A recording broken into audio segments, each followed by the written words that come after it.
Good afternoon, ladies and gentlemen. Thank you. And I apologize for being late. I had an event at TMU, and then I had to grab a bite to eat. And so we're here. Motion to excuse the mayor for being late.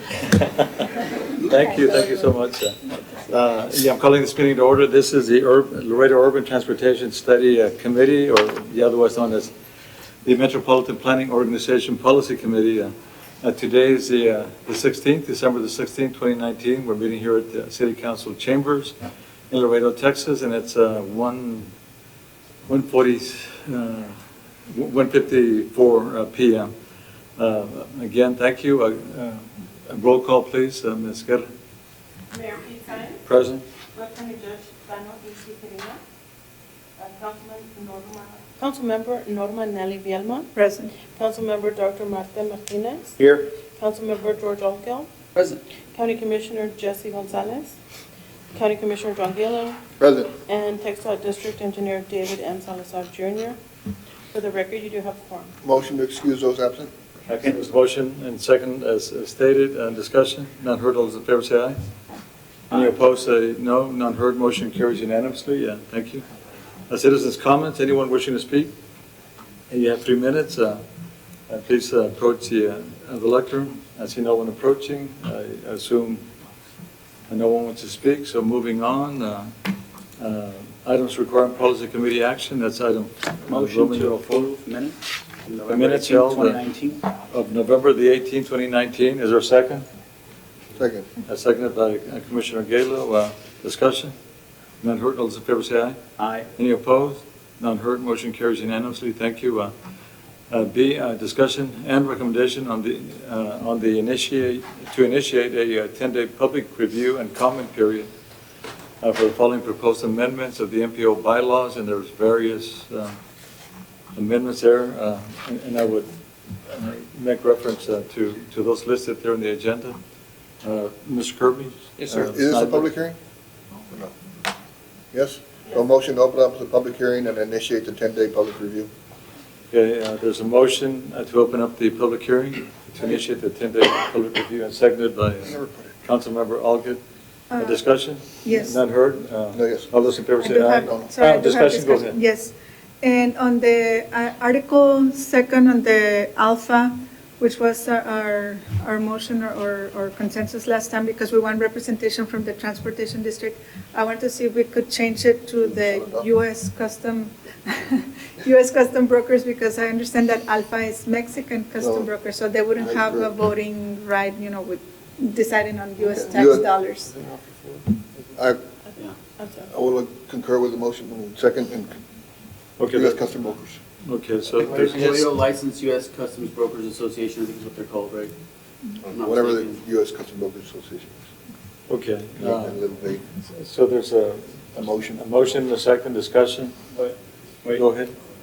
My understanding was that Alpha is, I mean, it may include some members that are I on the think other it side. does. But my understanding is Alpha is, and we sat down with the president and discussed that. There is another forwarding association that's on the Nuevo Laredo side. This one is located here. It's in our downtown.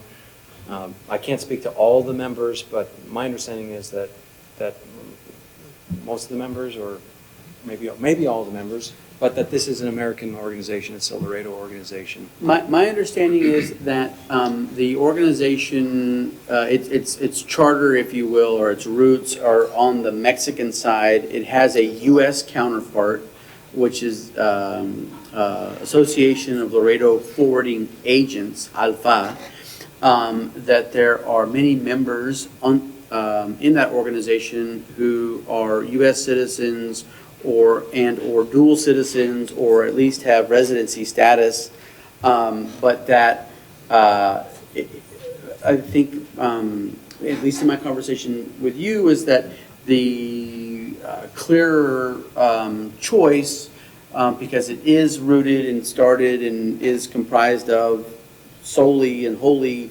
U.S. citizens who are Laredo licensed U.S. custom brokers, hence their acronym, would be that association.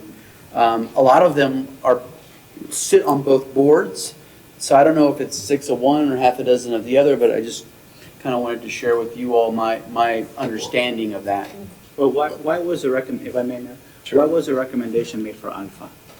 Well, the staff recommendation was that Transportation. we look at the RMA, or we just brought an idea of the TxDOT seat, the second seat, Now that I think about it, they're giving that up. custom brokers versus And transportation. so we could either just shrink the That- 4 by 1, or we could open it up for another. So Councilmember Leoma suggested, Commissioner Leoma suggested that English the and logistics none of the committee big have guys are somebody the that, members of- that Right. speaks to that huge part of our Maybe we need to go infrastructure Laredo trucking. as a representative. I think- Motor Carriers Association. Can we have your attention? If I may, I think what we were trying to do is to put less weight towards others and have more weight towards the commission itself. And so by removing TxDOT, we were shrinking it by 1, because some other commissions have even just 5 members or as opposed to what we have here. And so I think when we were looking at this, what we were trying to do is decrease the amount that we needed to, 1, to reach quorum, and 2, for voting purposes. But if we're going to add a representative, another representative, I think that it's going to take a lot more than just us discussing it, because we have logistics, we have transportation, we have a lot of other sectors that may want to be included, and we should probably consider that a little bit more at length. I think just shrinking it by 1 is probably the best thing to do, just to make it fair across the board. But that's my 2 cents on it. To that If I question? may, Mr. Chair? Go ahead. Well, we had that discussion. I wasn't here, and I apologize. We voted, I mean, it was rejected, we stayed with 9, then we asked to bring somebody from the transportation industry. And the discussion was rather quick, and the name came up, Alpha, and we all kind of just agreed. Now that we, sitting, slowing down, thinking about it, Alpha normally is a Mexican custom brokers, but we really need to think more about the actual transportation industry. And I don't know who that, who's comprised of the big trucking firms, Old Dominion, like I said, used to be Celadon, English, whoever, Hunt, who are the ones that are actually on the highways, on the roads that use this infrastructure every single day, thousands of times a day. And we want to get their input. So maybe we need to dig a little deeper and find out. Motor who- carriers or something. Yeah. And I don't know who that association is. And Mr. Mayor, if I may? Sure. Yeah, and I guess to add to that, the consensus was that to keep the number of commissioners the same, but to reduce the amount needed for purposes of a quorum, so that we could have that agility and still have a kind of multidisciplinary, I guess, bring in this backgrounds that we all respectively have. That was the consensus. Going back to, because it's really not a Alpha versus anything type of an issue. It is for us as a commission to have a additional commissioner that represents or has that that knowledge of what are the demands of the logistics and motor carrier segments of the economy, so as we're contemplating future transportation projects, that voice is also being heard. So perhaps it's a customs broker, perhaps it's a someone from the Laredo Motor Carriers Association, whom recently have really just gathered a lot of momentum. They've really brought together a lot of they brought together the transportation industry themselves. I mean, they can identify in excruciating detail down to the pothole in many instances on and what they would like to see as far as improvements and expansion and connectivity. So the question is who, and I think we need time, is that right? Well, Please, that's so- your district. Are you familiarized with any other associations? I know there's that Motor Carriers Association, and I don't know if there's another one having to do with I transportation. mean, really, so the Laredo Motor Carriers Association, which is an affiliate of the U.S. Motor Carriers Association, And the manufacturers one. and then there's those, right? The Laredo Manufacturing, I forget what they're called. They're Yeah, but are they lobbyists or can lobbyists serve as well? well, they do hire lobbyists and they do advocate and they do, My suggestion, but they all do. following your train of thought, is we can open up the public hearing for each one of these items, but scratch that one and just take off, well, we can just leave it as is for now, the membership. And with the intent that we can bring you some more ideas. Actually, a presentation I have later today will give you a list of a survey of MPOs of what those boards look like. Yeah, we have the Some last word ideas. anyway, right? We could open up the public hearing, and then at the end, this body can decide yes or no. Okay. Okay. Well, Mayor, I think we need to go ahead and just strike Article 2, Section 2.1, that's going to name Alpha and put on there that to be determined at a later date.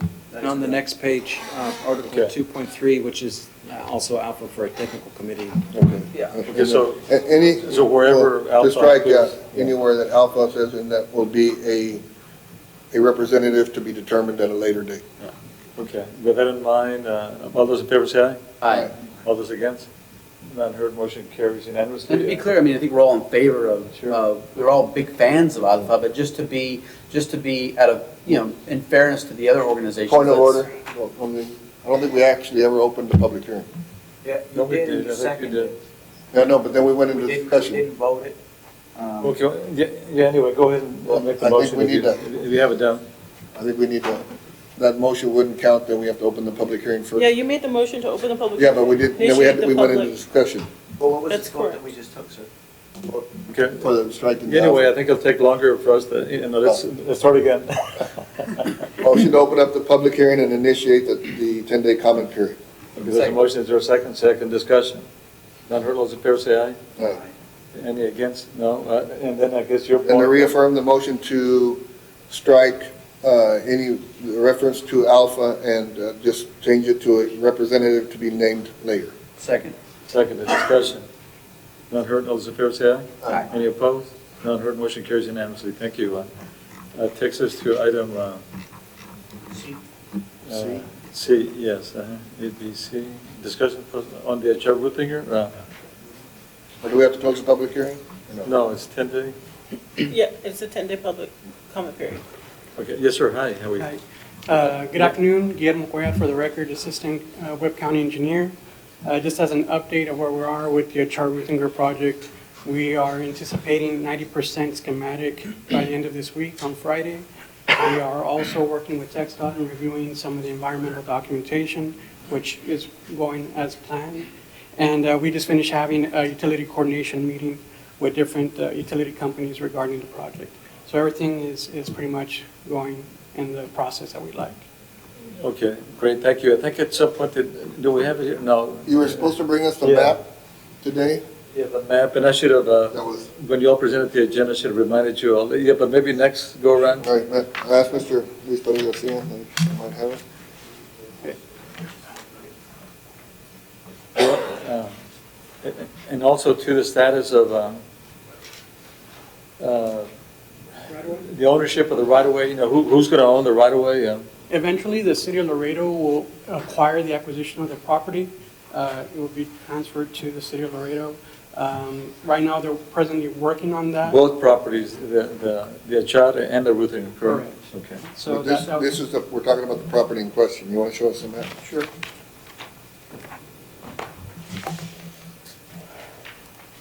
I don't know if you can see. Okay, this is the Achar portion of the project, right here, in yellow. It goes from 1472 all the way to Beltway Parkway. And then the Ruthinger portion is this section over here, in blue, and it goes from Beltway Parkway to I-35. But where's the property in question? The property in question that you're, for the Achar is in this area right here. Well, What do the you whole mean- property is going to be. What do you mean property in question? Yeah, Well, that was what they were supposed to bring us a map of. which property in particular? The right-of-way that got moved and that the people. Oh, you're talking and with we're talking about the right-of-way that- private development, yeah. That is, they're still in discussion with the landowner and the developer. They have verbal agreements between the two. However, there's nothing set in stone, nothing documented yet. And where is that property located? That property is going to be located somewhere around this area. Probably. That's what you all were instructed to bring us a map on. Okay. We can bring it to you next meeting, or if we want, we can email it to everyone after this meeting. Okay, so the issue is what now? Now, so we can be clear for next time, What's the issue? They were having some issue with some property along the Beltway Who Parkway. was having some issue? That is Verticorp and, what was the name of the? North Web Development, which is a private developer in that area. If I may, Mr. Chairman, from my understanding is some property was sold with a certain alignment Sold by whom? by the Achar, whatever their. Verde Corp. Verde Corp was sold to another entity with an alignment designated, the alignment moved. Now that's going to affect this property owner who purchased it from Verde Corp. Who And so- moved the alignment? Well, whoever bought it from Verde Corp, the alignment shifted. And so we don't have that property. Well, let me ask you this, was there an obligation, when the alignment was set, did we set that alignment, or has No, it been they're set? setting that alignment. Verde Corp set the alignment and they sold the property subject to this alignment, or what's the, do we From what know? I understand, the alignment was done, on paper. They sold this property saying, all right, here's the alignment. And the alignment shifted over and took like 30 acres from this company. And so they're not very happy about it. No, but let me ask you this, as far as cost, we were doing these studies based on a certain alignment, is the cost gonna change, that's gonna increase? No, sir. No, the cost doesn't change, but there's 30 acres that we don't have title to. Well, just to answer Commissioner Galo, right now, it's verbal discussion, so there's nothing concrete. So Yeah, but this even the verbal map- discussion's been going on for 6 months now. Let me clarify. So, Good morning, or good afternoon, Luis Perez Garcia, Webb County Engineer, for the record. Good afternoon, Mr. Committee Good afternoon, Chairman. sir. In my discussion with Mr. Van Steenberg at our utility coordination meeting this morning, the alignments do not change. The property underneath the roadway has been swapped. They're still discussing and negotiating, but all of the property reverts back to Verde Corporation. And the Web Commercial Development Organization will be getting additional property outside of the roadway. But, so there's only going to be two landowners on the entire road section, the Ruthinger family and the Verde yeah, Corporation. but that So is hasn't that happened enough?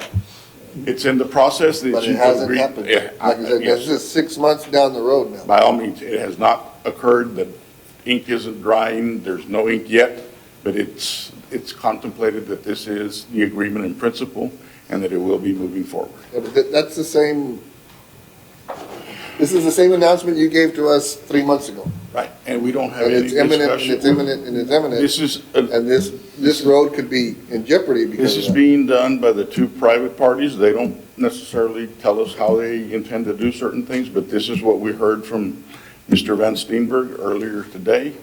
And we don't have any discussion as far as being part of the Okay, keep in negotiation. mind, I think if I remember correctly, I think there's an MOU with the city of Laredo. So there's, rights and duties have been established as far as this alignment, as far as I'm concerned. And if that's going to change, they need to come to the city of Laredo, or they need to come to the MPO too for our consent. Unless I'm mistaken, The alignment has not changed. The property owner has swapped out, and they are giving them They additional haven't property. Swapped yet. No, correct. They are in discussion, and they've agreed to swap out. but do they even You're have correct, that right to swap? Subject, that property is burdened now by this so-called alignment, and they have an obligation to the city of Laredo, and I would presume this MPO. We will let the landowner know that, or the landowner's representative know that he's expected to discuss this issue with the city of Laredo folks, Mr. Mayor? by all means. Sure, go ahead. So, and I'm not directing this at you, sir, because you just happen to be the piñata messenger. at the lectern right now. But if you could, if you're up to it, if you'd like to, you don't have to, but, I think the message is that this Hachar loop has been sucking the oxygen out of this room for the last several years, and we've all been operating under the idea that the alignment was already tied down, and that whatever sales that they were going to be doing along the way, as they were developing the Beltway Parkway and other properties, that would be subject to this proposed alignment that we've all been That is working correct. towards. The alignment has not changed. The roadway, the property underneath the roadway was sold to a third party. The third party balked at the donation of the property between Verde Corporation, who sold the property, and the person that was offering to buy it. They've created a swap. So all of the roadway on top of a chart Proposing a property. swap. Okay, but even though, do they have the right to assign? You know, we need to check the MOU, you know, maybe. Did they sell subject to this proposed alignment? Yes. No, they didn't, obviously. Okay, well, anyway, it's in question. Yeah. We'll have, I mean, it really calls into question the seriousness of Verde Corp's intent to have this project completed. I mean, I mean, I would imagine there would be other complexities that we would be discussing, but not ever this one of them selling something that's not, that's now suddenly having some sort of friction with the proposed alignment that we've already, shot, scans and it's been surveyed and it's been engineered in part. It would seem a little disingenuous to sell out the land That you were gonna later donate. that you were going to later donate. Maybe it was a clerical error. I don't know. But if you could get down to the bottom of it so that this commission can maintain what's left of our hope that this project will be completed sometime within perhaps our children's lifetimes. well, what I can do is let the Verde Corporation representative be aware of these concerns and have him address them We need him to you all individually or to the group. I don't know how Yeah. that's supposed to work as far Just put an as. agenda item, and could you invite the gentleman? Mayor, if I Mr. may. Van Steenberg? If it's an MOU between the entities, could we engage our legal department and maybe, I don't know if the county was also part of it, our legal departments to try to enforce if there were some clauses Yeah. that we need to be looking at? And maybe we're exaggerating a little bit, but, yeah, go ahead. I do believe that the alignment changed, because remember when we added the Ruthinger portion, I believe they had to change it again, and that's right at that intersection almost. That's correct. And again, so now, from what I understood is, they had plans to build a structure, and whatever it was, and now the setbacks because of this donation is causing them to rearrange, and I don't know if the property fits, doesn't fit, whatever it was they wanted to do, and like I say, so whoever owns the property now is kind of in the driver's seat, and I guess it's making it difficult on Bradley Corp, and I can understand that, but. Yes. May I ask how that, does it affect us or does it affect two Well, private parties? That party, whoever owns that property now, owns the portion that was supposed to be donated. 30 acres of land that they purchased And- is in the right of way. And those were sold or what, those were withheld? We don't know. Yeah, I will maybe be able to answer I something. mean, is it the easiest part? Again, the city does have condemnation powers and that could accelerate it, but then you're opening all kinds of things. Know that that would be advisable. Oh, that's what I'm saying. I don't know. Honorable Mayor, members of the committee, Ramon Chavez, city engineer. One of the things that I want to bring up, there is an MOU between City of Laredo and Verde Corporation. That's an economic development agreement. And we can take a look at those details, but it's our understanding that that property was sold. They are. okay, hold on. That property for the alignment Right. was sold? That It was is- a large tract of that. No, yeah, but it encompasses Yeah, the That alignment. is our understanding, Mayor. And at the same time, there's also a plat that's also trying to move forward, and those are things that we're looking into with the planning department and with our city manager's office as well. Okay, but I presume there's an obligation, it's all conditioned on us doing all the work for a donation, correct? And we will make sure, we've been also discussing this with legal, so we'll look at all those terms within that MOU to make sure that we follow through with everything that they're responsible for. But the third party doesn't have any responsibilities. Well, we need to see what the documents say between them and us, I guess. Yeah. Anything else? So, I don't know if you wanted to look at the alignment. I have the alignment here for visual purposes of you. sure, yeah, for the public, since we're talking, and keep in mind too, we've been pursuing USMCA, TEMEC for quite some time, and we truly need to get behind all these road projects. as quickly as possible because we anticipate more growth And bridge projects. and bridge. Because plural. extra road with no extra bridge is Right, more just traffic. I agree. I think nail down the fifth bridge now. Yeah. Yeah. You know where I stand on that one. That may be the only one. Thank you. I mean, there could be a bridge in the south somewhere. Well, thank you. Yeah.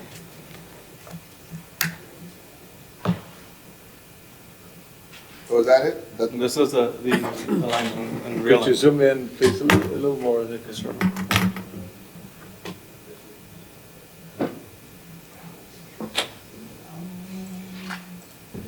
If you can, if not, it's okay.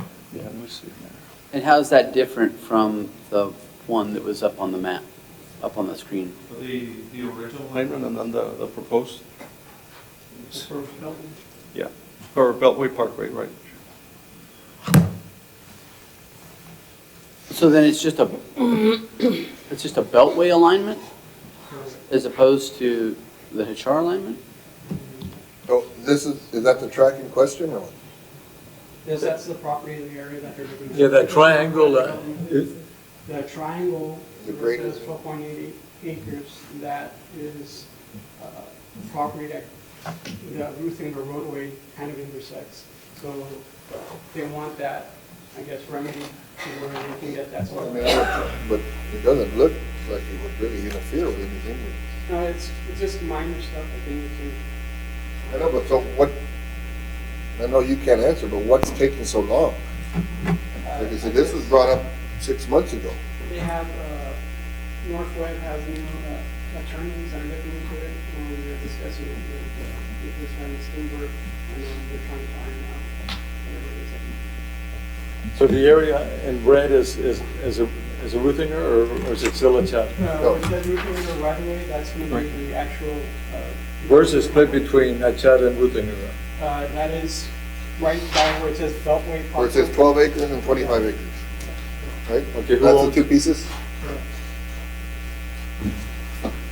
Yeah, but who owns it 12 and who owns it 25? Is it- This new Both of north, those are the Northwest. Ruthinger? no, this webcam, people that bought this piece. Oh, okay. And Ruthinger would be further Yeah, north? that's it. Okay. So they purchased all of this and now put this. I guess really the bottom line, just as long as it's donated and it doesn't cost us time to further delay matters. Yeah. Is there anything else? That's it. Okay, thank you, Mr. Chavez, and thank you, sir. So we'll put an agenda item next month. Thank you. Yeah, we can get an explanation from the landowners that they're still hopefully going to abide by the MOU. Okay, moving on to, 5A, update by Transit of Metro on ridership and other performance measures.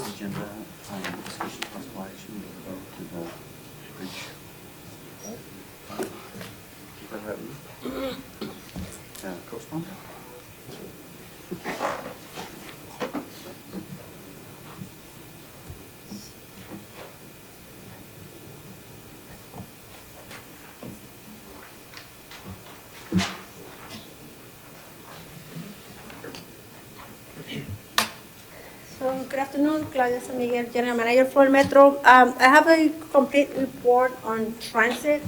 I'm not sure you want to go through the entire package. This is the same package that Mass Transit Board City Council receives every Friday. It's kind of a condensed version. I took out some of the more operational details and left a lot of statistics on it.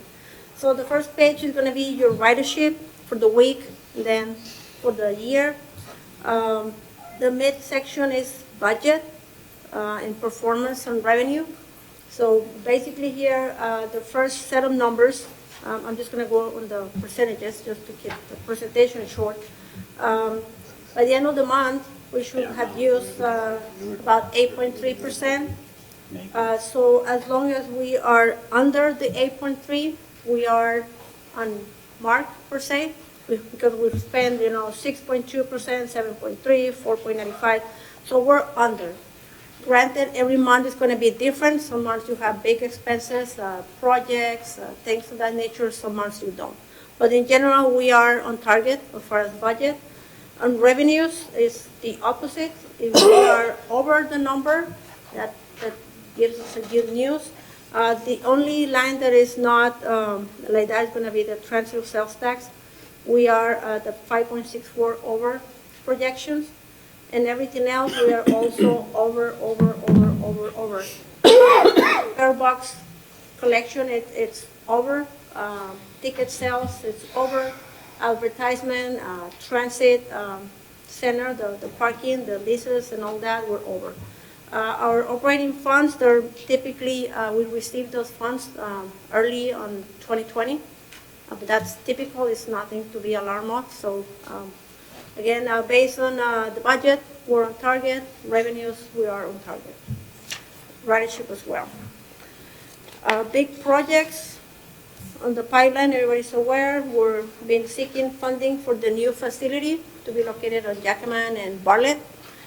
We have $9.8 million that we were set to start spending early next year. And that new facility on Jackman and Bartlett is also to be another hub for transit? The original design, it was maintenance and operation. Right. When we applied for the funds, again, we incorporated a park and ride facility and a transit hub. Okay. So, yes, the answer is yes. The second design, yes, calls for that. Excellent. And also multi-purpose commercial units. Multi-purpose retail that will hopefully bring in the much-needed added revenues for transit. Very good. I mentioned it before, but that's a very valuable corner. I know when I was there when Metro bought it, but you know, you might want to see about maybe selling that, and you might have the Armory coming up. You might have some other properties that might lend themselves to being ready to go. You know, because the Armory is going to be bought eventually, right, guys? So. Like I said, it seems like a very valuable corner, and especially if you put back into the airport, because you have access to the tarmac and stuff. Anyway. There's some possibilities on that, and I agree as far as the value, my non-expert opinion about that, but yes, I mean, it's at the heart of everything. The only challenge is that the funds that we received, the $9.8 million, were based on that particular location. The land itself was purchased with federal dollars. I'm not saying it's impossible, but just the process of going, that we have to go through to sell this property because it was funded with federal dollars granted to the city of Laredo. Kirby can find a way. That's too complicated for me to answer that. Can it be done? Possibly. Now, the challenge of finding an alternative location, 23 acres of land, somewhere not far out. That's what I'm saying, the Armory is probably perfect, but. We have to keep in mind that all those buses are going to have to come to the downtown area, out to service every morning and every afternoon. As it is, the simple fact that we're moving this operation from 401 spot, a few blocks from here, all the way out there, the deadhead that we're going to have to pay, it's going to be about $300,000 a year. Just bringing buses in and back. It doesn't sound like a lot, but it is. That's what we're paying right now, or that's what we will pay? Just for moving to this new location. On And- that and head. If the- we go no location far out, that number is going to go. So then, okay, because it's a good question, also just from a hub standpoint, you know, it seems like the hub and the maintenance area should be compartmentalized into one space, so as to limit the deadhead that will be, you know, running undoubtedly. What's a possible solution for that? I mean, the only other alternative will be to find another property And closer to downtown, 23 acres of land. More or less. That'll be the challenge. yeah, Is this an FAA land or no? Is it FAA property also or no? No, this is the Laredo property that was purchased with federal dollars for the specific purpose of a transit maintenance and operation. And how large is that piece of land, I'm sorry? 23 acres. And we're saying that we need more to accommodate the, No, No, it's no, I'm just saying it's a very valuable piece of land, I would think. Yeah, 'cause you could flip it, get a bunch of money for it potentially, and then find another location that would better serve the dual purpose of the hub and the maintenance facility. But I don't know, I mean, we'd have to really search the inventory, but I would venture a guess that in the middle of town, 23 acres would be difficult to find. And you're saying no matter what, there would be a deadhead between the hub downtown and this new maintenance facility. Yes, And- it's already built in. And so there's that $300,000 a year cost because of the deadhead factor. Yes. Now, the other good thing, and speaking on this, How sure are we that there's going to be a deadhead? well, every bus has to come to start route here downtown. What if there's a Today. new hub? You can redesign the Then routes. yeah, you redesign the route so you don't have the Yes. deadhead coming into downtown. And most of the routes hopefully will be redesigned, and that's here on the list of projects. Right there, I mean, we're gonna go through a comprehensive structural complete system route evaluation here, funded by the MPO here. Okay. So there's a possibility. Now, the deadhead is gonna remain, could not be as big as that, but We'll find hopefully ways to mitigate that. yes. So there's a 10 route, isn't there? The other, Where you start at 10 Oh, yeah, then that bus gets assigned, and the other one starts. hopefully enable the second phase circulator program that we have, which will be on the north part of town. And that will open the doors for bringing the bus service closer to Tamillo in those areas. And speaking of that land being very valuable for retail or other commercial purposes, that's the idea behind this redesign. We're gonna incorporate retail space to be rented, but the benefit of the lease is gonna come back to transit. Right. Okay, so It was just, oh, go ahead. just a thought. No, in time, I guess we'll eliminate the Scott Former facility. Scott will become available for any other city use. Okay, but at one time, we're going to consolidate both Yes. the hub and the maintenance. Yeah, that property, it will become available for the city. Okay. We'll package that land. A little bit on statistics for employees, we don't need to go over that. I can tell you that we are on budget. The transit center facility right here, it's self-sufficient consistently for the past 3 years. It's truly running as an enterprise, and it's been, again, funded by the parking spaces that we lease and the tenants. In this case, Greyhound, Burger King, and some departments of the city of Laredo. May I say Yes, sir. something? Go ahead.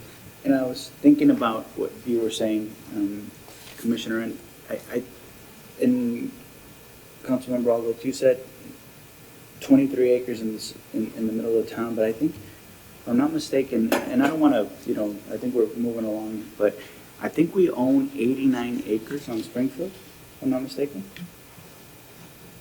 already, in that. They sold it, no? We own 89 acres on Springfield. So, 89 acres. On the frontage road? On Springfield itself. Oh, on That road- Springfield. On Springfield, that road's going to be built. Springfield and, what's the intersection? I think between Shiloh. Oh, the old Linebacker property? Yeah, so we own 89 acres there. No, not the old Linebacker property. Off of Shiloh? I think close to Shiloh. I think there's 20 acres that we can definitely build on. Part of the park? No? No, It's not part of the mountain bike trail. It's Nope. separate. Well, you bought the Linebacker property when I was there to go through, to continue Springfield. I don't know why it's never been, there's a bridge that goes through there, but. But, anyways, we could talk about it later, but I do think we own 89 acres. Some of it is floodplain, but I think 20 acres is developable land that we were contemplating or previously, I think, doing some sort of development in that area. But there is 20 acres in case, for whatever reason, you guys don't want to use this, there is 20 acres there available right now for us. It might have more proximity to the warehouse district, as we, because we definitely need an additional hub. I mean, that's for sure. As Springfield is being built, you can put that there, on there, because there's 20 acres already available. I know, but we have these federal funds and all sorts of things that are there, but if you do decide that it's more valuable to sell it or to do something else with it, this other property, or not to sell it, but just to keep it and develop it, or whatever you want to do, if that's more valuable, there is 20 acres available in Springfield, just so you guys. Mayor, if I may. Yes, ma'am, go ahead. As far, my only concern would be as far as the grants, because I know one was a partial, and usually with federal grants, you have a timeline, and I saw that you have something started on 2020, and then you're asking for another partial. Yes, but I'll suggest if we want to bring this to the first council meeting in January for Mass Transit Board to give me some direction on it, because as we stand, we're set to go out on bids to start construction. Now, we have to keep in mind that, again, aside from the land being procured with federal dollars for the specific purpose of a transit facility, we have to go back and understand or find out whether we can do this or not. All the environmental studies, the design, and everything is already paid for, $2.5 million for that specific location. If we were to move it, We've invested 2 million. I mean, I'm not an expert on that, but I'm pretty sure some of those Sounds like we $2.5 take a hit. million It's going to will take be- a long time also, and more Yes. money. And again, we'll have to go back on the land itself, whether we can relocate or not. Maybe we can, but then the design. Then you need has to code be enforcement, done. there, you'll never Yeah. can mow your We're lawn. kind of too far out, Yeah, thank Yeah, you. I but think we that- can always, And the 2.5 million that we invested was for environmental? for the design. We already have the blueprints completely designed just to start building, including the environmental study. Yeah, and I think $1 we're million worth of we're design. ready to start. The bus may have already left the station. Yes. Okay, You can still bring it for discussion. please proceed. Is that it? Oh, no. No, go ahead, go ahead. Real quick, paratransit, we have the committee, it's working, members attending, and this is more for your information. Like I said, I'll send the package so that you can receive it. We are required to report to you all the state of good repair. I can tell you that the fleet, the facility, and everything that we manage for the city of Laredo as far as the transit system is up to par with Federal Transit Administration requirements. Do we have Wi-Fi after all in other city? The buses will have Wi-Fi early 2020. Okay. And it's all that being completed with efficiencies and savings from the original budget. No And that- additional cost to the So city. Google Transit still Google Transit is working well? Yes, sir. And then the bus pass system, what's our, The bus passes is the next thing coming up here. Mhm. We having public meetings this Friday okay, to take feedback from the general public itself.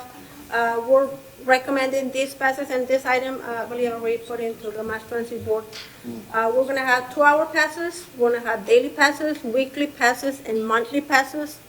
Along with this, we're recommending a decrease on fare for the elderly and disabled off-peak times. And the reason behind that is we're having a lot of people trying to get to and coming from during the peak time, the early hours of the morning. So we're trying to incentivize for some of those riders to stay off the peak hours, to free up those spaces for people that are going to work and things like that. So this will be the first time that we're recommending a decrease on the fare for a group of people, because we want to save those spaces for the general community that are going to work, going to school. I applaud you on that, thank you. If I may, just- Yes. how long does it take for somebody that wants to use a lift to get placed on, is it a waiting list or something? Like, once you already have the lift approval, for you to schedule a pickup, how long is the wait? There's no way. Once you submit your application, it gets reviewed.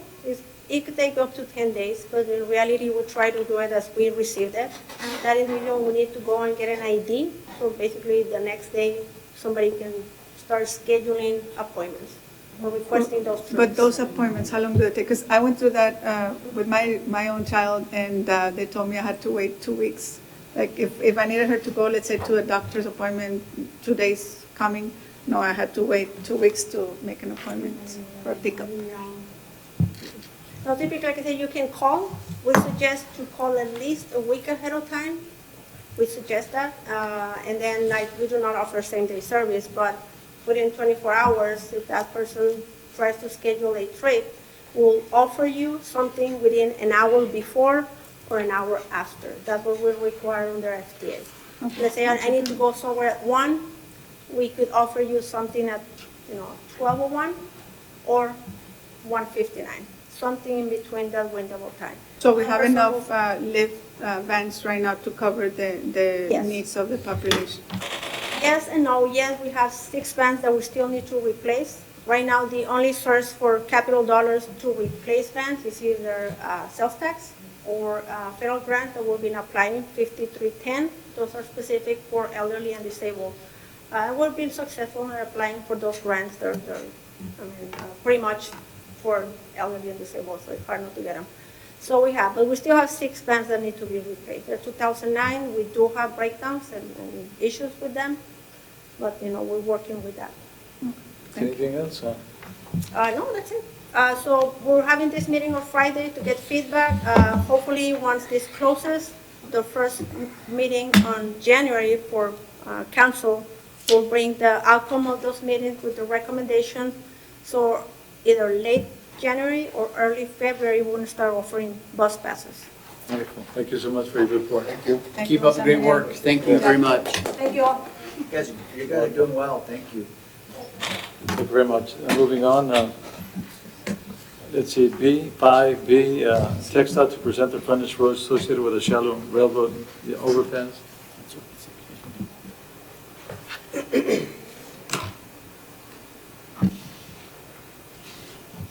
Good afternoon. For the record, Humberto Gonzalez, Director of Transportation Planning and Development for TxDOT. On the last meeting, there was a question, I think, Commissioner Galo, about the furnished roads. I know we discussed that, but we wanted to show you, I guess, a visual, just so everyone's on the same page. So up on the screen, you'll see the intersection here, if you can refer to the hand there, of I-69, Loop 20, and I-35. You will see here, you go to the south, where the furnished road will connect here underneath and have east to west connectivity underneath the new Shiloh overpass. So I believe that was the connectivity you had in question, Commissioner. Yes. Is that correct? So that is showing you there how that's going to connect east to west. Okay, underneath. Underneath, yes. And if I may, one of the reasons why Springfield is so important, this continuation, is that they won't be able to come back around. So if people exit incorrectly, they're going to have to go all the way to Springfield to get to the loop, or come back down Springfield to come back onto the highway, because there's no return, if you will, right? That's correct, yeah. If you get off on this exit, you'll have to, and I'll zoom out here, sorry for the zooming out, but you'll actually have to go all the way through to the roundabout. Yes. Yeah, And then to the right. correct, right this way. Yeah, and so that's why we're moving on getting this track. Now, I'm sorry, what's not going to be built in phase 1? So you said that is going to be built in, That is going to be built. What is not going to be built is the furnished roads. The furnished roads will actually go over the railroad in the ultimate, but in this interim project that lets in June of 2020, you will not have the furnished road bridges. okay. Go And at ahead. what point do you anticipate, or those are not programmed at all yet? Those are not programmed at all. We are proceeding with the schematic, and we're going to start developing the plans, but we do not have funding authority. We do have environmental clearance on the entire project, which is on the full ultimate schematic. We have received environmental clearance already. Okay. Could you all possibly send the committee this in color differently, so we can just see, like, yellow or red, whatever's in a different color is not going to be built? Yeah, what we can do is we'll show you, we'll send you on the actual interim condition, which is what's getting built. We can send that one. But I want to see what's not going to be built also. Okay. But colorized or something, so I can tell what's what, because it's very hard to. And that roundabout will be big enough for semis to turn around and come back? So that roundabout was not designed, you can correct me, Roberto, if I'm wrong, but that is, again, since that was a city design, that, again, that's where the logistics of that comes into play. So do you all have any connecting east-west to Springfield? Is there any anticipated, I know that development's going on there, can you slide the Zoom map out. up Yeah. or zoom out, see, is there any connector to Springfield? That's Springfield, isn't it? It's Springfield, right? Yeah. Is there any East-west. east-west from the frontage roads to connect over? There's going to be a development that's going to occur on the south side of that large tract that you see there that will connect the There is gonna be a Springfield. There's thoroughfare. going to be, yeah, not a thoroughfare. I mean, A connection, but that's Yeah, going to be connect. through a commercial development in the little road there. yeah, And then you have a residential development there on the north side, and then the two corners, of course, on the top are going to be commercial as well. Yeah. So right now, the only thing that we really have is going towards the loop, now that we're negotiating for. all the way to San Isidro Park. All the way to, north of San Isidro Parkway onto the loop. That's going to be the only way that we can get traffic out in case they exit incorrectly, or even if they want to exit, the only way to get across is going to be that connection to the loop on the north side, or coming back around south on San Isidro and then connecting back via Shiloh. So that's where we are right now. What's the completion on that the overpass on this? The entry condition, at this time, I do not know it off the top of my head, but we can get back to you and let you know what the completion is. As far as the construction, the schedule timeline, we are in the process, we're at 100% complete plans, and we're reviewing the time determination schedules to determine that Do you have a construction. letting time on that or not yet? Yes, that project is letting June of 2020. That's awesome. Okay, anything else for the gentleman?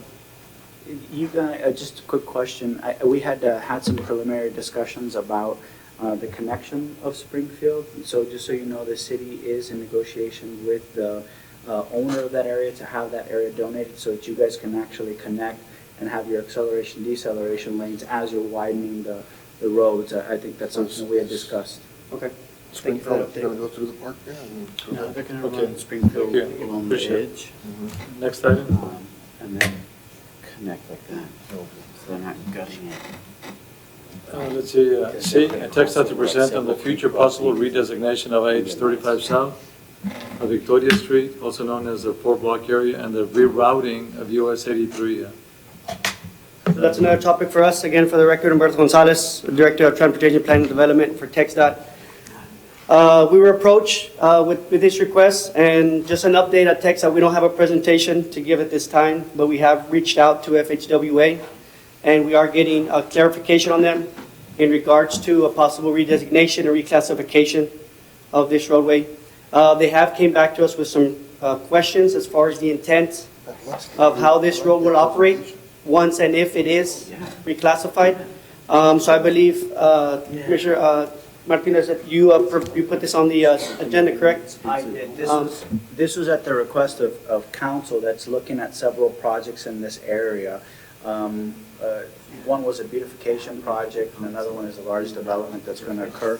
Mr. Snyder, we had some preliminary discussion on whether this was even necessary or not, but we want to check whether it's possible or not to do this. Number one, because we do want to help the east-west connectivity, and so we wanted to see if we could change the classification so that we can do some things in this area that right now, again, we're deliberating whether we can or we can't based on this new development that we're working on in that 4 blocks area. I think also Councilmember Allgoat had wanted to look at this as well, simply because we're trying to see if we can direct some of that traffic over, or at least change the designation, if you will, so that we can have more access to city, to city projects in the area. Okay. Yeah, I think that's something we can definitely look into. What I would like to request, if we can maybe have a meeting to get just a little bit more clarification as far as what the intent overall is, and then we can kind of gear our presentation specifically to it, just because it is a big scope project. So we want to try to hone in on exactly what the specific intent, what we're going to try to accomplish. You're asking for a meeting with who now? With the I guess either we're getting the direction from the MPO director, or just meeting to find out, just advising us what the specific intent is, as far as how we will operate, if and when we would redesignate how that area will operate, only because we still have connectivity with the international border. We need to know how that would operate. Absolutely, yes, sir. Just for the record, we lost our quorum. For the day? Councilman Allgoat, was there, in this new project that we're working on, do we know if it's necessary to designate it? So I mean, it is kind of, It's interesting that, we've got, Highway 83's principal route is, straight through the city when there's already, the loop and there's Cuatro Vientos to connect, 83 north, if you will, to 83 south. It would just make sense that as many other cities have done, they do the, they've got, there's business 83, if you will, but then there's the bypass. I mean, even, Crystal City has their bypass for their 83 route, right? So why don't we have that? Because and it seems like, council is inclined to follow that blueprint that was, and I'm using the term very loosely, of the 4 blocks right here in the middle of town for purposes of a consulate and a commercial, retail center, everything kind of, if you will, suspended above the primary grade of the park elevation that's currently there. And so if there's going to be this influx of traffic and capturing of traffic coming off of the bridge and vice versa, having a highway designation there makes less and less sense. Having the highway designation obviously be where the highway actually begins, right? As you get up onto I-35 or off, it would seem like that would be the natural terminus of 35, 83, et cetera. And so that's definitely a discussion we want you all to have with the planning department, with the developers. They've got, and we know there's creative ways to get that traffic to go in onto the footprint of the building and then circulate it, because they've got 3 levels of parking garages in their preliminary design plans to handle vehicular traffic. But as it relates to that traffic safely decelerating or accelerating, as the case may be, you all engineers and planners need to have that high level conversation, because that was kind of where our conversation ended, which was, okay, well, historically TxDOT has said, even not necessarily no, but has been very unconcerned with, building up the crosswalks or doing other things to ameliorate doing other things to not encourage connectivity between Azteca and downtown. Because, we get it. It's Department of Transportation, and that's auto-centric. But how do we, get you all to give us a hand in these, where these, complex issues come together? That's the question that you all need to answer with the developer. And also, just one quick point, the natural flow of traffic coming southbound, as was alluded to, is now most people that want to avoid the city and still want to go on 83, if you will, they naturally take Mangana High Road and then take Cuatro Vientos north and then up to the loop and then past the loop. They get onto I-35 and then, and so they're basically using an alternate route, which is really the established route that I think we should take for 83. And then Business 83 would go then straight down the city, the way most of the municipalities, what you see in other areas, right, where you have a highway being a highway and then the business sector being a little bit more of the business section of the highway, the Business 83, if you will. And so that's what the intent was of this, to allow us to then use that other area to increase connectivity from the Azteca neighborhood over to downtown. But yeah, thoroughfare, obviously it's very, to use the word auto-centric, but we also want to do something within the scope of that area. Okay, that said, we'll bring it back next week. You'll visit in the interim and hopefully have some resolution. Okay. Yeah, so could we have an agenda item on for the next MPO with regard to just an update on y'all's conversations with your office and the developer as to how could that work if redesignation is actually, something tangible and something that TxDOT's willing to do to assist with this, what looks to be, a really big project for the region, not just the city.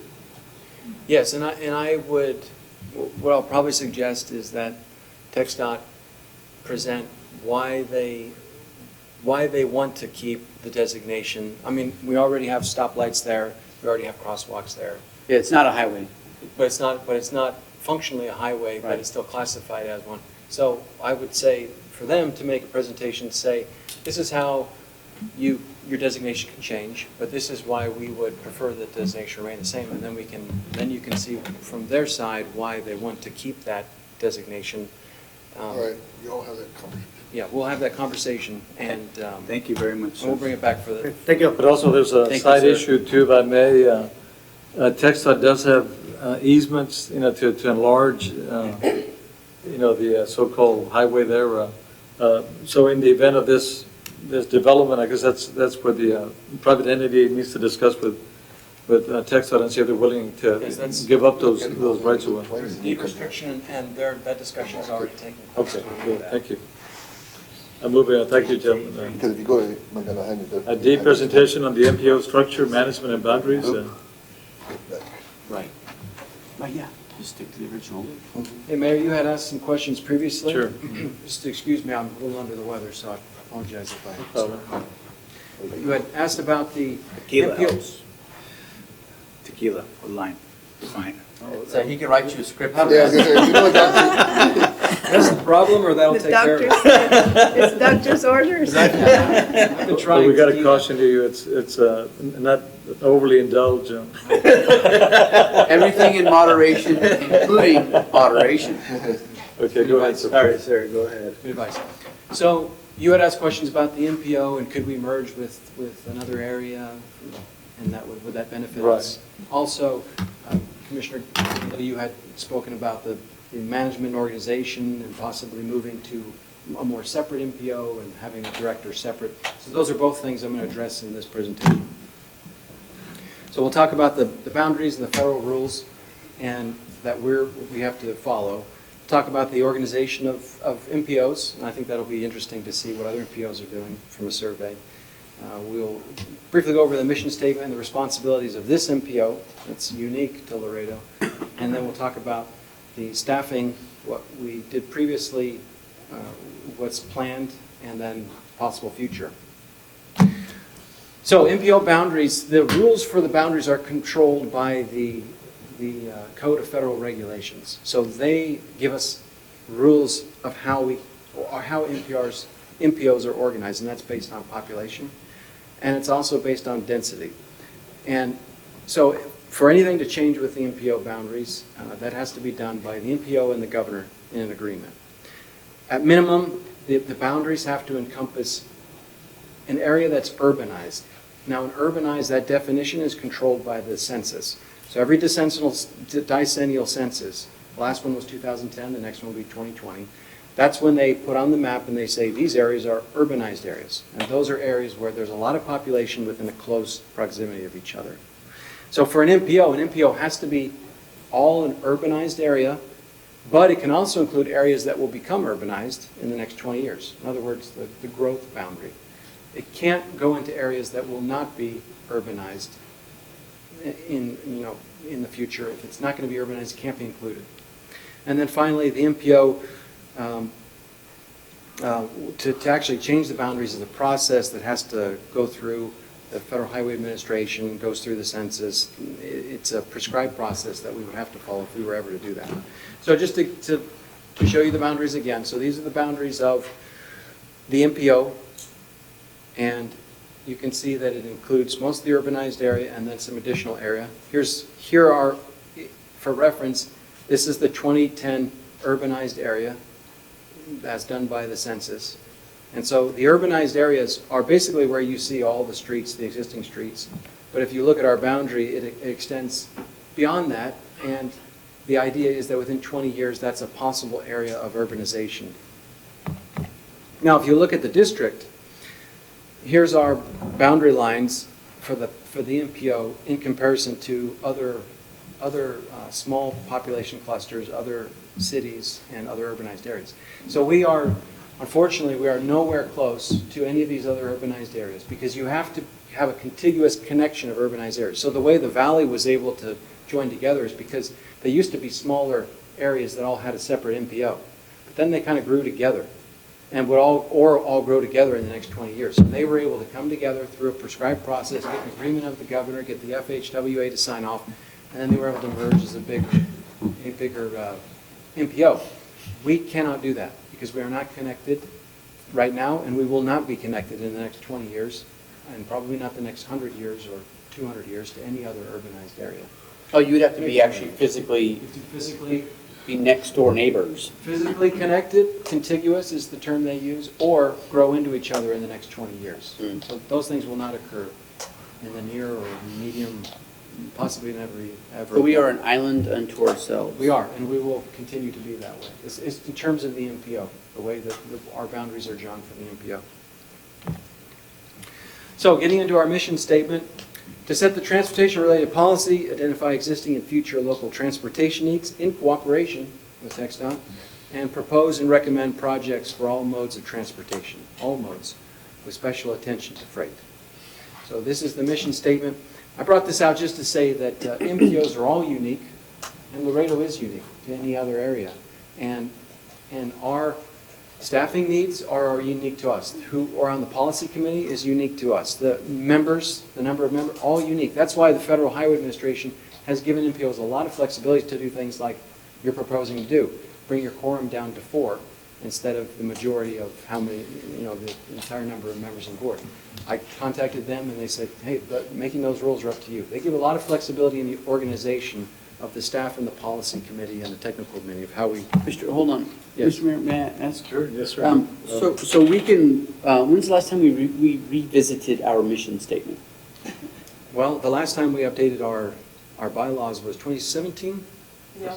2017, so that would have been the last time perhaps Because it was looked at. I'm wondering now, post-comp plan, post-Harvard poverty study, now that we have the data in front of us that shows that Laredoans spend twice the national average on transportation, and that the demographic of, that we're at this, 30% poverty with the majority of those in that poverty section being single women, single moms, I'm sorry, and that this special attention to freight and alternative forms of transportation, or some language to that effect, because one of the big things, and I know you track this carefully as well at the county, but one of the things that we've been doing at the city is building on y'all's good work when you were there with the city, is just investing more and more in public transportation, because we realize that physical mobility is social mobility. And so if we're ever going to really start chipping away at that poverty number, it's going to because in part of our continued investment in alternative, mass transit and active transit. And frankly, this MPO has taken steps specifically in that direction. The comp plan, the citizen-driven voice that is now our Bible, has told us that's the route we need to go in. And since by and large we represent most of the same people as a city and a county, it seems like this might be an opportunity. It seems like there's an opportunity for us to add in addition to freight, mass transit and active transit, because of, well, obviously the congestion we experience can be ameliorated through active transit and mass transit. So I would like for us to revisit that. Does it say potentially. And that's what I was going to make. Yeah. Or of transportation? Should be of. That's a typo, transportation. modes of. With special attention to freight and open that up. Yeah. To fit another. Can we just make a motion to add and can we just do that? I mean, we can change it right now if we wanted to. Well, no, we'd have to go through the same process we're going through with the changing the bylaws, but since we're doing that now. Public hearing and Something we could. So we're doing that now again. Can we add that to the list of things to change? Because we haven't written that yet, unless you have the specific exact language, we can decide on that now. And we'd have to post it and all that. Well, and we're going to do that. We're going to do that for the bylaws. Oh, so you're saying you need the language from us We right need the now? language right now so that we Identify can. existing future local and propose and recommend projects for all modes of transportation, Including mass transit, active transit, comma, with special attention to freight. What is active transit? Active transit is going to be the You ever see me pedestrian, riding my bicycle around downtown? pedestrian and Is bicycle. that a definition? Active, you're, instead But of is that a passive, you're definition sit. that's readily available? Yeah, that's Yes, industry it's- accepted. Is it- Okay. Passive transportation is transportation where you're typically sitting, and active is where you're engaged, you're walking around mostly. But even transit scooters fall is- into that, even people on wheelchairs fall into active transit. Like, active transit is as broad of a scope as you would imagine, but it is an industry-accepted term as per the NACTO and ASHTO models and TxDOT's new active transit. I forget what y'all call it, I forget what TxDOT specifically calls it, but I'm pretty sure it's active transit. If there's a better word, let's, So we're just saying, just pick an Include it. industry standard word. Now, this is a presentation, not an action item, but you did notice that you were changing the bylaws previously, so if you want to vote on that, if you want to make that a motion and vote on it, so that's my motion. Well, you need to bring back the other Second. one, so what do you say? Oh, okay, motion to bring back the, Why don't we let him finish this? Yeah, one? let's go through the whole presentation because there might be more amendments. okay. sure.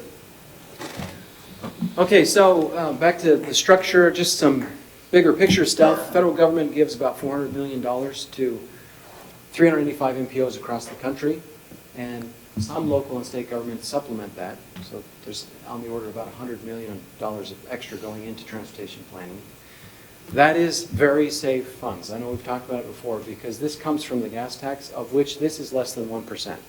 So when things go down, up and down with gasoline usage, that's affecting highway funding where a lot of the gas tax comes from, or road building, but it's not affecting that small sliver, which is just the funds used to staff the transportation planners all around the country. So it's very safe, these funds that come for our planning activities.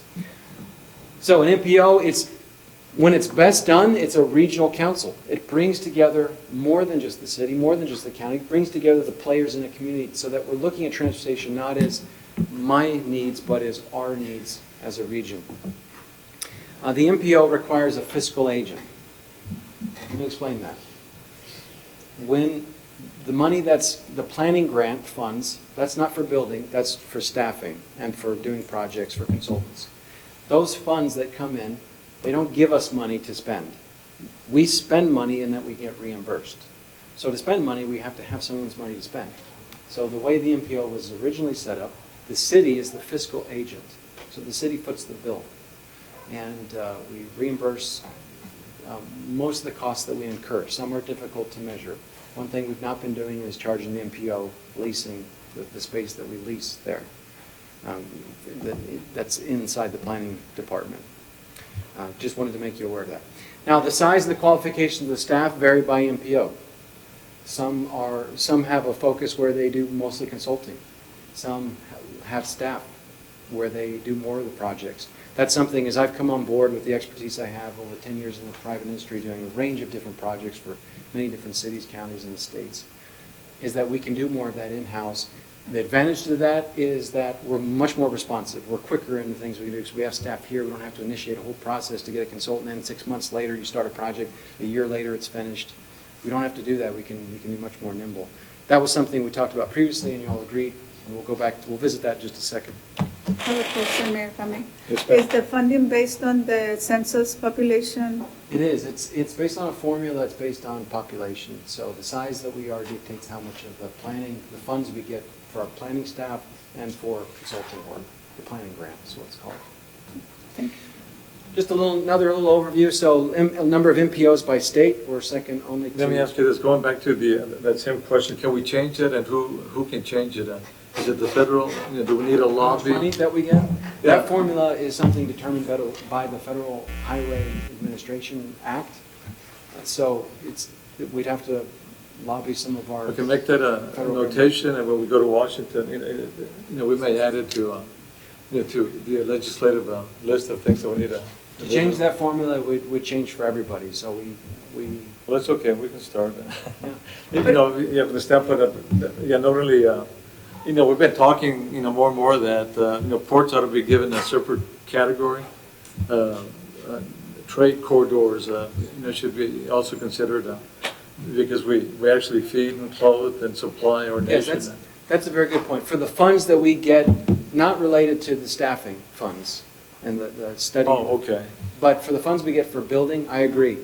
We need to change the formula. The problem is that formula was created pre-NAFTA, before, when port cities, land ports like us maybe weren't as relevant. Yeah, but I Still think there's relevant. more momentum now with ports. And I'm there with you. I want to make the case that Laredo, as a land port, that we get a lot of extra transportation, and that we should be getting extra funding for that. So For I'm 100% freight mobility. So if you can see, the number of MPOs doesn't always coincide with the biggest states. Florida has the most MPOs. It has a lot of separate cities that aren't contiguous. Texas is number 2. If you look at the range of MPO organizations by size, you can see that most of the MPOs of the ones that were sampled, so this comes from a sample, you can look at, there's a range of MPOs that come from larger organizations, larger cities, population areas, and those that are smaller. 50,000 is the minimum for an MPO, and then it goes up to our largest areas. There was a survey done looking at what do the organizations look like? What does the policy committee look like? I thought I'd include this because we were considering bringing Alpha, and I heard the question that, wait, should we have somebody from the private sector on the MPO?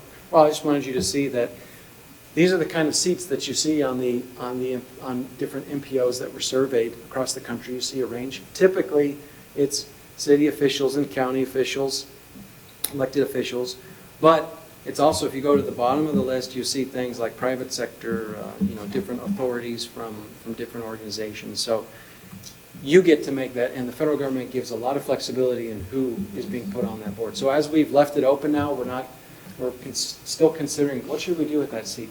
There's a lot of options we have to look at in terms of who we can include as a representative. My only suggestion would be an organization that thinks regionally, that looks at this in the bigger picture and brings in something there. And that's why initially we had thought the RMA would be a great fit. Also, we thought you'd find this interesting in the number of times that policy committees meet. Not everybody meets monthly. Now that's most typical, about half meet monthly, but many others meet bi-monthly, quarterly, and some meet semi-annually. So that's also something to consider as we look at changing some of the organization. I think there's frequent enough business that monthly is fine, but that's something the policy committee could take a look at. Now, the specific responsibilities of this MPO. The ones that are reoccurring, these are things all MPOs have to do. We have our MTP, our Metropolitan Transportation Plan, our UPWP, that's our work plan, says how we're going to spend our planning grant. We have the Future Thoroughfare Plan that we're going to start working on again soon. Our TIP, Transportation Improvement Program, that's are those extra monies that we are very flexible in how we can spend them. And if somebody has to apply for a grant, we can. Is that the 5-year plan that we have? The TIP was, we took submittals from those that wanted to do some alternative projects like sidewalks. I think you might be thinking about the TAP. Oh, the TAP, excuse me, yeah, that is a TAP. That's also included. The Transportation Improvement Program, Vanessa. This is the 4-year plan. The 4-year plan that. We have a 4 and a 5 and a 10, I think. That's correct. With text. Short-term and the longer-term plan, so the TIP is the shortest-term plan. We have the public participation procedures, bylaws, MPO contract, and then the ethics policy. And right now, we're going through all that process right now to be in compliance. These are all things we have to do to be in compliance with TxDOT and the federal regulations. Proactive planning. This is stuff we want to tackle this coming year and going forward. We're looking at the active transportation plan. We're looking at maybe possibly in the future, looking at the connectivity plan. We're working on railroad quiet zone we've done in the past and are starting to implement that. Complete streets policy that the MPO staff could weigh in on using their expertise. We have a lot of data. It's not curated and organized very well because we haven't had dedicated planner GIS staff. We want to be able to have that data. Then it's readily available. We want to put it online so you can see a lot of this information. A lot of times we pull up these diagrams. There's no reason these diagrams that TxDOT has access to or we have access to can't be online so that you could access them anywhere when you're having a discussion. So when people are considering where they're building or buying land, they readily know what we're planning in terms of where we're planning to build roads and things like a char with me. Yes, sir. I know the city of Laredo embarked on that open data portals or whatever, Meadow IT is kind of heading that. Is that something that's progressing? I hear that we are. Yes, sir. But ultimately, we want to upload, or whatever you want to call it, all the data where the public can view it and make decisions. Yes, we're working very closely with IT, and any of these changes we're making that affect technology and online, how we're working, want to do more online. Do you foresee this next year or two? Because that's really important. If we can get all the data up, we can access it right quick. Yes, and related to that is efforts we're doing in the planning department, and our goal is we're going to put out a memo soon to tell you what our plan is for being more customer focused, and that's an essential part of this plan is being accessible online, having data and applications accessible online.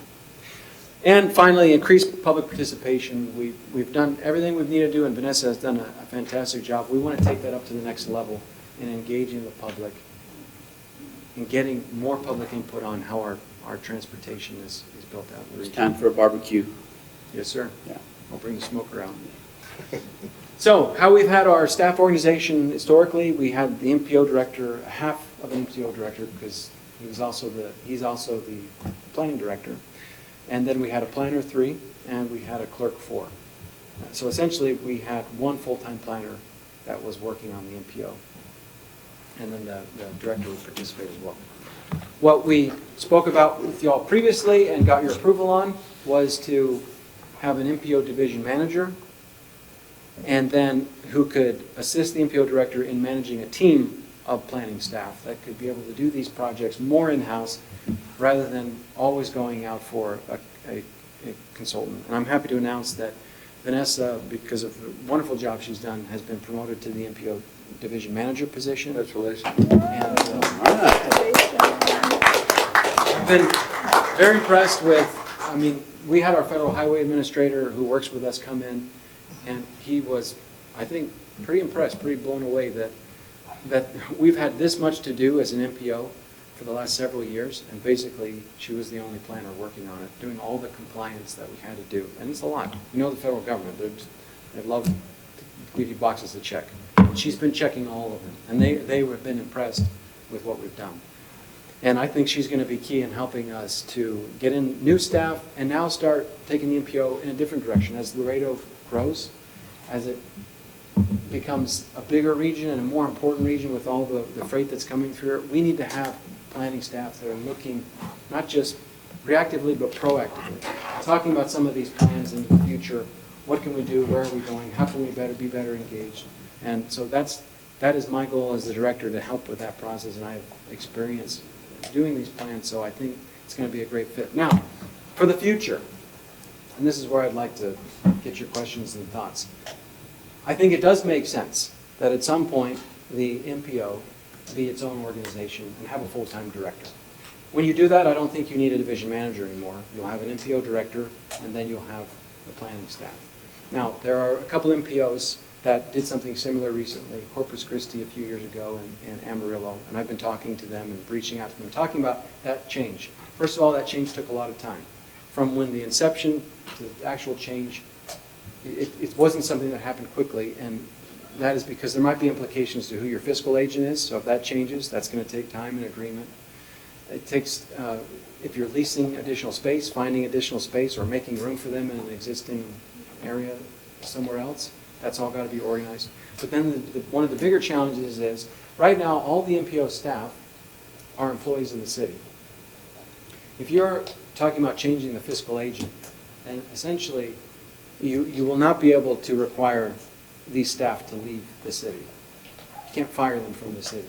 And so you're going to have to go out and get all new staff, unless they agree to come, unless they're part of that organization. So what I'd like to see is, give me 3 or 5 years to build this MPO up, to get some planning staff, to get some expertise in making some long-range plans, doing plans in-house.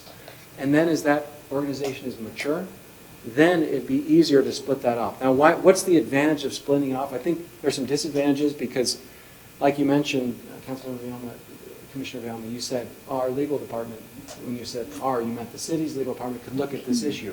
Well, they can do that because the MPO is part of the city. or the city is hosting them, is the fiscal agent. If it was separate, couldn't do that. And Why not? And the legal department's not billing. Well, they'd have to agree to. It wouldn't be automatic, as automatic as it is We now. need an MOU. That might cost. No, they just need direction from city council. Well, they would, but you, Just like, I We could, don't I have could majority. get a direction for the county legal department to look into it. I mean, we don't have an issue That's true, but because you we're can not put the some- one that's gonna be the recipient of the right of way. They have an MOU, so whether, I think that's an inaccurate statement, so. that's true. But anyway, You want to put some of those let me agreements in just, place. let me ask you, because you're saying you want 3 to 5 years, but you just made the statement that it's hard to make them transfer over.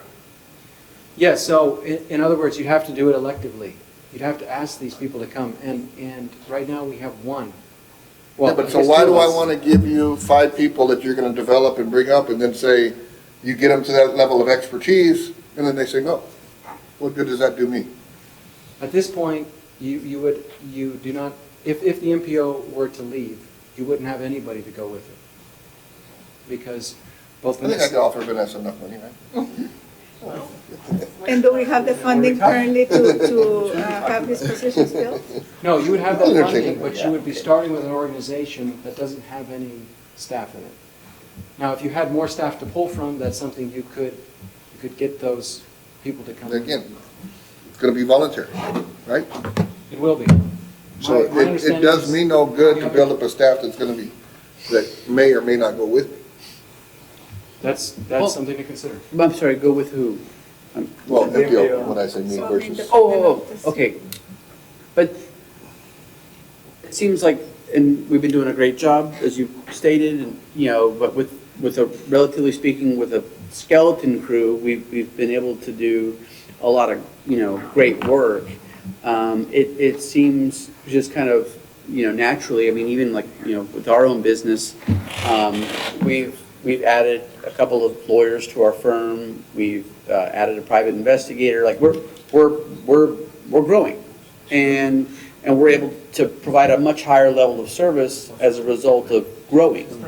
I mean, just common sense to me seems that if we were to grow and build an MPO, you know, if we were to give, you know, Vanessa the extra tools, I mean, I'm not suggesting you would leave the city, because, but just say whatever. As Mr. Gallo said, what if there was enough money to No, but convince you I otherwise? think the example he's saying is, he's gonna grow it and then we'll send him up, we can establish the MPO, but that's just to say, again, like your example, you're saying, okay, you're growing your firm, but if one of your members leaves and says, okay, now I wanna take the rest of your crew with them, it's all about what you're gonna offer, right? Right. And so that's, Can I share some additional information that might make that helpful? When Vanessa was hired, and I had this conversation with her, when she was hired by the city to be a planner for the city. Her expectation was to be with the city. If we're moving forward at this point with my recommendation is that in the future it separates, then those that I'm hiring, I'm saying, this is a possibility. Are you agreeing to that? Are you wanting to do that? Are you looking toward, so instead of somebody whose expectation was to stay with the city, now you're telling them. it It's a seems little different. to me that, you know, if we're heading in that direction, it would be better to say, all right, I'm going to hire a MPO staff member who's going to be a MPO staff member, but in consideration for housing from the city, in consideration for X, Y, and Z from the city, they're going to contribute X number of hours to the city, they'll be under your direction, and so, but they're technically a MPO staff member. That's, with those that I'm hiring, that's what I'm planning, is to bring on staff. But they're gonna be city employees, they will not be MPO employees. They will. They will. So I'm saying that's, But don't With we an want to get, expectation that they're working as part of an MPO that will, in the future, become its own identity. yeah, but I mean, don't we eventually, don't we want to get to the point where that we have a robust, you know, highly developed MPO staff? You know, we can, you're gonna have highly robust city staff that works on MPO stuff. Okay, but we don't okay, have but the see, money that now. does, but that We don't doesn't, have the money now, do we? to- No. Yeah, the MPO gave the city $500,000, well, gave them $1.1 million, right? Well, we get about 500,000 a year. I know, but we It's gave you added up. how much? some combined years. Accumulation. We're spending some Right. from previous years. Yes. But what you're suggesting is to have MPO staff, not city staff No, working for the MPO or vice versa. no, You're having- city staff working for the MPO. Why not have MPO staff working for the MPO? We can house them wherever we want, but let's have a set of highly trained, professional planners working for the MPO that would answer directly to this commission. Those that I'm hiring right now, that is the understanding, we're bringing them in, that they're working for the MPO.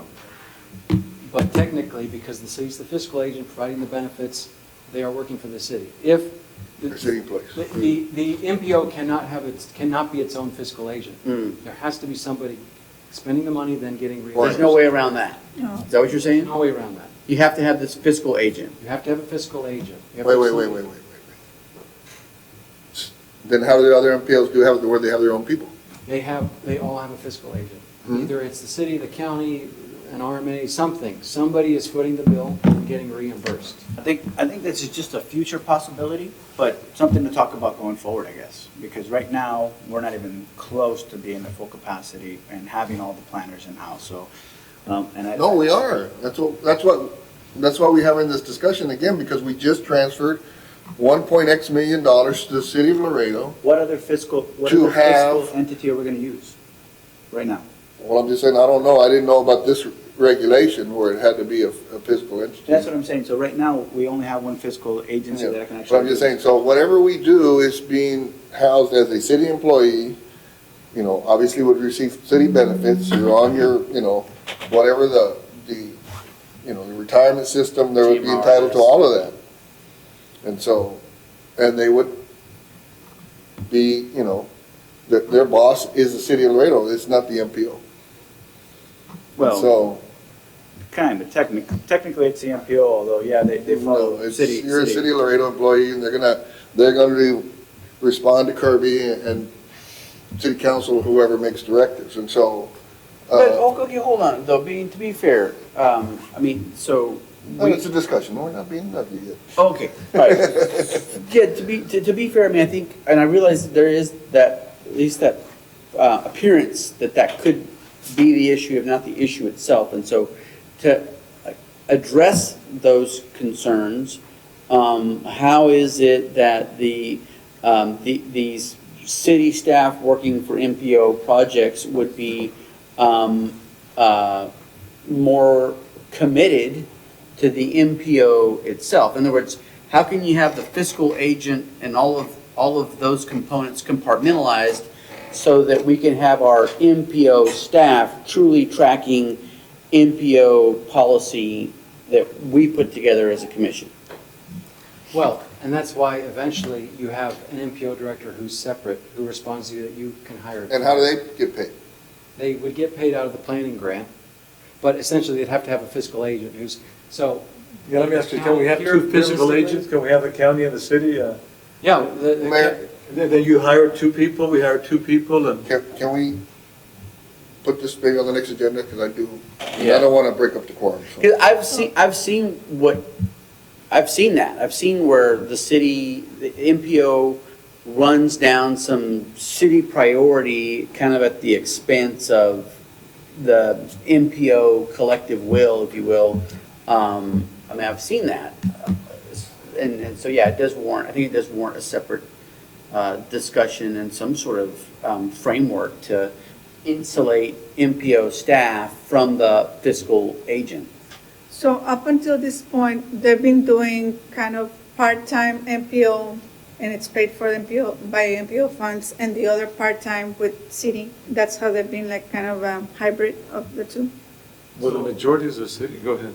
Yes, up to this point, Vanessa has spent 100% of her time, and she is still going to be spending 100% of her time on MPO-related stuff, and she gets paid her cost is reimbursed by the planning grant funds that come from the MPO. But she also comes like to the city council on planning and zoning changes and things like that that are not related to MPO.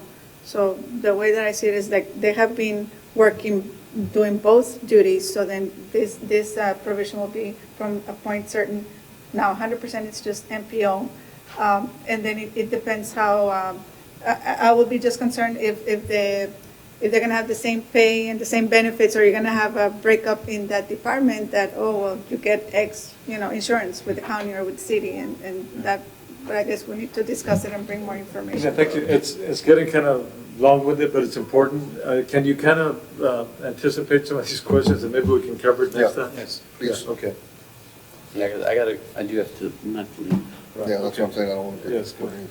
Thank you. Okay, thank you very much. Thank you very much. The RMA, rolling? He's not, He quit. not the Army. Are you, not anymore? Okay, thank No, you. He's not. Do we have anyone from the RMA? They left their this chairman year? doesn't come in until January. Is this here, theirs? Oh, this is the report, yeah, I'm sorry. It's in there. Okay. Yeah, hopefully by next month, yeah, we'll meet the new chair for the RMA. Yeah, We did invite them for your request to this okay, meeting. wonderful. They, for some reason, they couldn't attend. Okay, did you all want to bring up Yes, the item back? Oh, yeah, for the, for I the, don't remember what number it was. could you remind us on the agenda item? B is what it is? motion to bring back item 2B, Yeah, I'm sorry, it's or 4B. not to be. 4B. Oh, or For this 4B. motion, to bring up 4B, Second. seconded by Commissioner Galo. Discussion. None heard, all those in favor say aye. Aye. Any opposed? None heard, motion carries unanimously. The items before us, go ahead. Motion to change the mission statement as previously stated. Second. There is motion, a second, discussion. None heard, all those in favor say aye. Aye. Okay. All those against, none heard, motion carries unanimously. Thank you. Motion to adjourn? Yes, motion adjourns, thank you. Seconded, discussion, none heard, those in favor? All those opposed, none heard, motion carries unanimously. Thank you. Merry Christmas, Merry everyone. Christmas. God bless you all. Happy New Year and all that.